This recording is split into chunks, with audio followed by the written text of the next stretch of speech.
नमस्कार। आता ऐश्वर्याचा खोटारडेपणा सगळ्यांसमोरच आल्यामुळे सगळ्यांनाच मोठा धक्का बसलेला असतो। जजेस म्हणतात की तुम्ही असं कसं करू शकता आणि जजेस ऐश्वर्यावर हात उचलतात। आता मात्र आदित्य कश्यपने ऐश्वर्यावर हात उचलल्यामुळे सारंगला मोठा धक्काच बसतो। आदित्य कश्यप म्हणतात, जर तुम्ही असं चिटिंग करून जिंकणार असाल ना तर मी तुमचं शेतकरी ॲप कधीच लॉन्च होऊ देणार नाही, ही गोष्ट लक्षात ठेवा।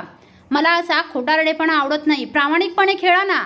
आता सगळ्यांसमोर ऐश्वर्याची चांगलीच नाचक्की झालेली असते। मोठा अपमान झाल्यामुळे ऐश्वर्या ही जानकीकडे रागाने बघत असते। तेव्हा जानकी म्हणते, माझ्याकडे बघू नकोस, नाहीतर तेच डोळे काढून तुझ्या हातात देईन। आता मात्र सारंगला देखील राग आलेला असतो। सारंग म्हणतो, वहिनी जरा नीट बोल, तू माझ्या बायकोशी बोलतेस। तेव्हा ऋषिकेश देखील पुढे येतो आणि म्हणतो, काय करणार आहेस रे, अजून बोलू आम्ही तुझ्या बायकोला, काय करणार आहेस?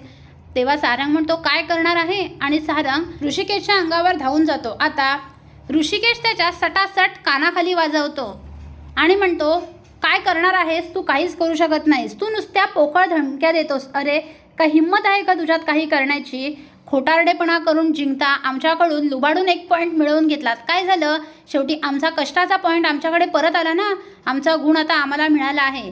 त्यामुळे या स्पर्धेत हरण्याची तयारी ठेवा, काही झालं तरी तुमचं तोंड काळं होणार हे नक्की, तुम्ही तोंडावर पडणार आहात आणि आमचं शेतकरी ॲप लॉन्च होणार आहे।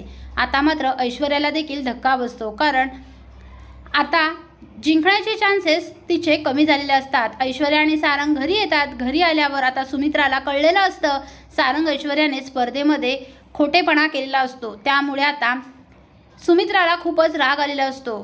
सौमित्राने सगळं सांगितलेलं असतं आणि सुमित्रा आल्या आल्या सारंग ऐश्वर्याला म्हणते, किती खोटेपणा केलात आज पण? अरे काय करताय काय तुम्ही? तुमच्या वागण्याला काही हद्द? अरे प्रामाणिकपणे खेळा, किती वेळा सांगितलं।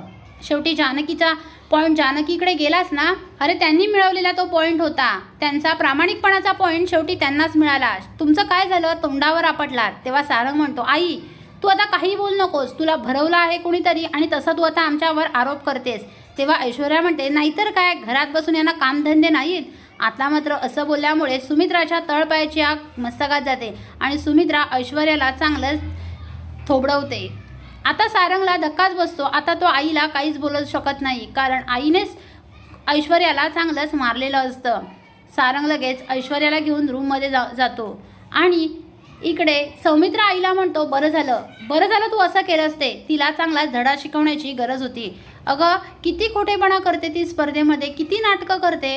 या सारंगला काय धाड भरली आहे, चांगला ठणठणीत तर दिसतोय, पण तिकडे स्पर्धेत आजारी असण्याचं नाटक केलं याने आणि कसा तुरू पळत होता, शेवटी पडला, तोंडावर आपटला।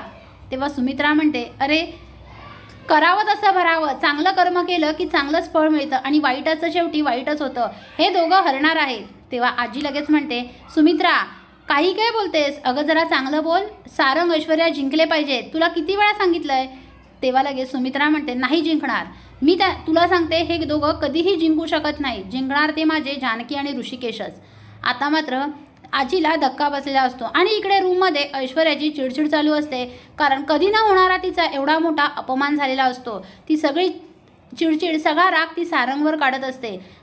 मूर्ख सारंग बैल ऐकून घेत असतो। पुढील अपडेट पाहण्यासाठी व्हिडिओला लाईक आणि चॅनलला सबस्क्राईब करायला विसरू नका। थँक्यू।